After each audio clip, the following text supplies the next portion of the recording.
दोस्तों, वैसे तो किसी से छिपा हुआ नहीं है कि आखिरकार इस देश की संवैधानिक संस्थाएं यानी ED, CBI, income tax department केवल विपक्षी पार्टी के नेताओं के चौखट पर, दरवाजों पर ही क्यों दस्तक देता है?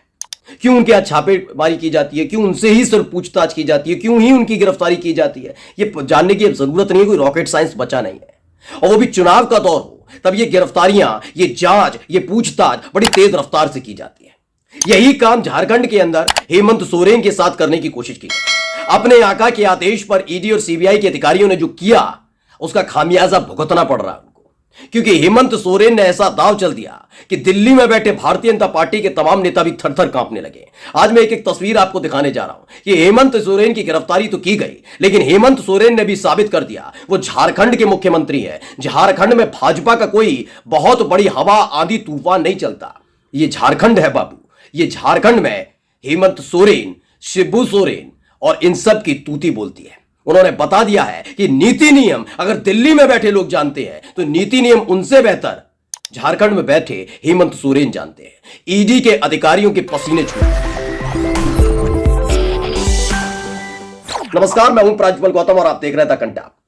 हेमंत सोरेन की गिरफ्तारी हो गई, खुश हो रहे हैं भारतीय जनता पार्टी के नेता। एक एक खबर उठाकर देख ली, खासकर गोदी मीडिया को चलाकर देखिए। मेरा चैनल भी पॉज करिए और कोई भी चैनल खोलकर देखिए। टीवी में मुस्कुराते हुए बता रहे हैं। आपको याद है जब नीतीश कुमार बीजेपी के साथ जा रहे थे तो तमाम गोदी एंकर जो चेहरा पोत कर खुद को राष्ट्रवादी बताते हैं, मुस्कुराते हुए खबर बता रहे थे कि देखिए नीतीश कुमार बीजेपी के साथ आ गए। ये बताता है कि कहां से संदेश भेजा जाता है और कैसे खबर पढ़नी होती है। ये वही तमाम एंकर्स थे जब 2022 में तेजस्वी यादव ने नीतीश के साथ सरकार बनाई थी तो पलटू राम अलग अलग जगह पलटू राम चला रहे थे। लेकिन जैसे ही वो बीजेपी की गोद में जाकर बैठे, एक भी गोदी एंकर ने खोलकर अपने प्रोग्राम में उनकी बुराई नहीं की। खैर, अब आ जाते हैं हेमंत सोरेन पर। हेमंत सोरेन की गिरफ्तारी के वक्त भी ऐसे यही तमाम चेहरे मुस्कुरा रहे थे। बड़े बड़े पत्रकार घूम घूम कर बता रहे थे कि क्या कमाल कर दिया, एक भ्रष्टाचारी को जेल में डाल दिया, ये कर दिया, वो कर दिया, जमीन घोटाला, सेना की जमीन पर कब्जा, ये कर दिया, वो कर दिया। लेकिन इसी बीच हेमंत सोरेन ने जो किया है ना, उसकी गूंज दिल्ली तक सुनाई दे रही है। वो क्या गूंजा बताता। एबीपी न्यूज ने खबर छापी, उसे पढ़ना सबसे ज्यादा जरूरी है। लिखा क्या, हेमंत सोरेन ने चलाया सदाब जिससे बुरे फंस गए ईडी के अधिकारी। अब तौबा कर रहा है। किस बात की तौबा कि अपने आका के आदेश पर उन्होंने बहुत जल्दबाजी में हेमंत सोरेन की गिरफ्तारी कर ली। खबर क्या है, खबर पढ़कर बता देता हूं। दरअसल इसमें लिखा है, झारखंड में हुए जमीन घोटाले में पूछताछ के लिए ईडी के अधिकारी राज्य के मुख्यमंत्री हेमंत सोरेन को बार बार समन भेज रहे थे, लेकिन वो पेश नहीं हो रहे थे। सीएम हेमंत सोरेन ने 31 जनवरी को पूछताछ के लिए ईडी अधिकारियों को वक्त दिया।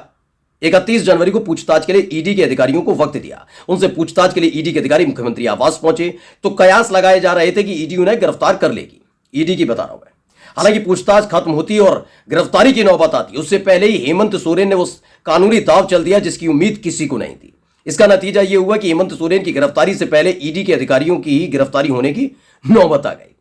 यानी एक तरफ अगर आपको लग रहा है हेमंत सोरेन गिरफ्तार हो गए, कोई बात नहीं, लेकिन दूसरी तरफ देखिए कि जो अपने आका के आदेश पर हेमंत सोरेन को पूछताछ के बाद गिरफ्तार करने की सोच रहे थे और गिरफ्तार कर लिया, उन पर पहले ही गिरफ्तारी की तलवार लटक गई।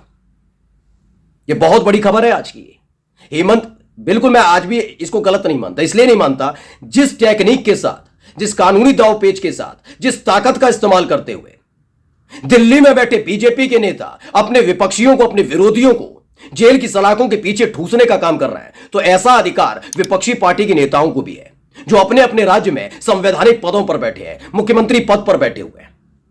तो उन्होंने भी वही किया। हेमंत सोरेन ने भी बड़ा जबरदस्त दाव चला, और यह दाव आया कहां से था वो भी बताऊंगा। यह आया था पश्चिम बंगाल से निकलकर, जब ममता बनर्जी ने सीबीआई के अधिकारियों को बता दिया था कि वो पश्चिम बंगाल की मुख्यमंत्री हैं, कोई ऐसा कदम अपने आका के कहने पर मत उठाना जिसकी वजह से फजियत हो जाए, और अपनी फजियत कराई थी तब सीबीआई के अधिकारियों ने। और इस बार देखिए ईडी के अधिकारियों पर क्या हुआ। ईडी के खिलाफ शिकायत दर्ज हुई है। क्या इसमें लिखा है, हेमंत सोरेन ने रांची के SC/ST पुलिस स्टेशन के इंस्पेक्टर इंचार्ज से ईडी के 4 अधिकारियों के खिलाफ SC/ST एक्ट में नामजद शिकायत दर्ज करवाई है। हेमंत सोरेन ने अपनी शिकायत में ईडी के 4 अधिकारी कपिल राज, देवव्रत झा, अनुपम कुमार और अमन पटेल के अलावा अज्ञात अधिकारियों के खिलाफ SC/ST एक्ट में मुकदमा दर्ज करने के लिए प्रार्थना पत्र दिया है। क्या कुछ कहा हेमंत सोरेन ने, जब मैं रांची आया तो मैंने इलेक्ट्रॉनिक, डिजिटल और प्रिंट मीडिया में खबर देखी कि ईडी के इन सभी अधिकारियों ने मुझे और मेरी पूरी कम्युनिटी को परेशान करने के लिए और छवि खराब करने के लिए दिल्ली के झारखंड भवन और नई दिल्ली के 5/1 शांति निकेतन में सर्च ऑपरेशन चलाया है। 27 और 28 जनवरी को मैं दिल्ली के शांति निकेतन के 50/1 में गया था, जिसे झारखंड ने सरकार ने लीज पर ले रखा है। 29 जनवरी को मुझे पता चला कि बिना मुझे नोटिस दिए उस घर में सर्च ऑपरेशन किया गया, जबकि मैं उस वक्त वहां मौजूद नहीं था। मुझे 29 जनवरी और 31 जनवरी को रांची में उन अधिकारियों के सामने मौजूद रहना था।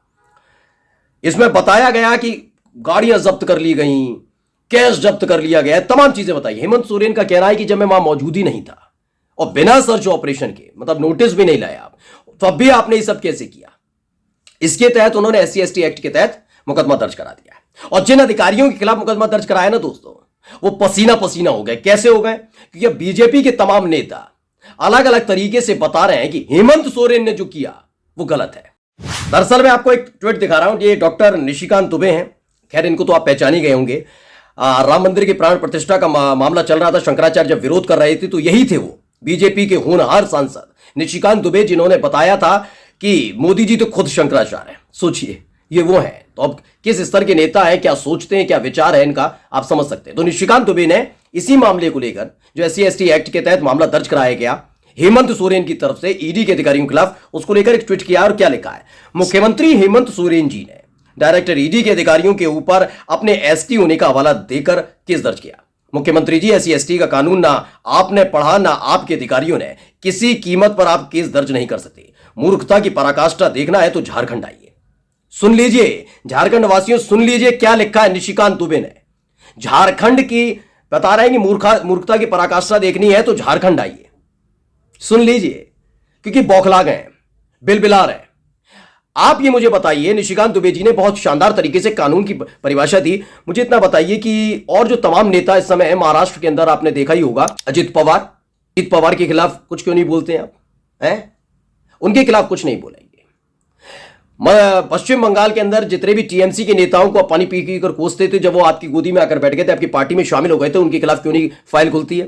तब आपको कानून याद नहीं आता निशिकांत दुबे जी।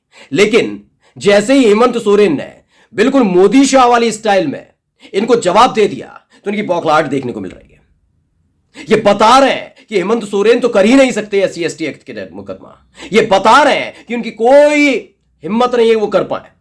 यानी कुल मिलाकर इस पूरे खेल में बीजेपी फंस चुकी है, पहले ही एक्सपोज हो चुकी है। मैं पहली वीडियो में भी आपको बता चुका और अब भी बता रहा हूं। बिहार के अंदर तेजस्वी यादव के तौर पर, यानी OBC का बड़ा नेता उन्होंने दे दिया।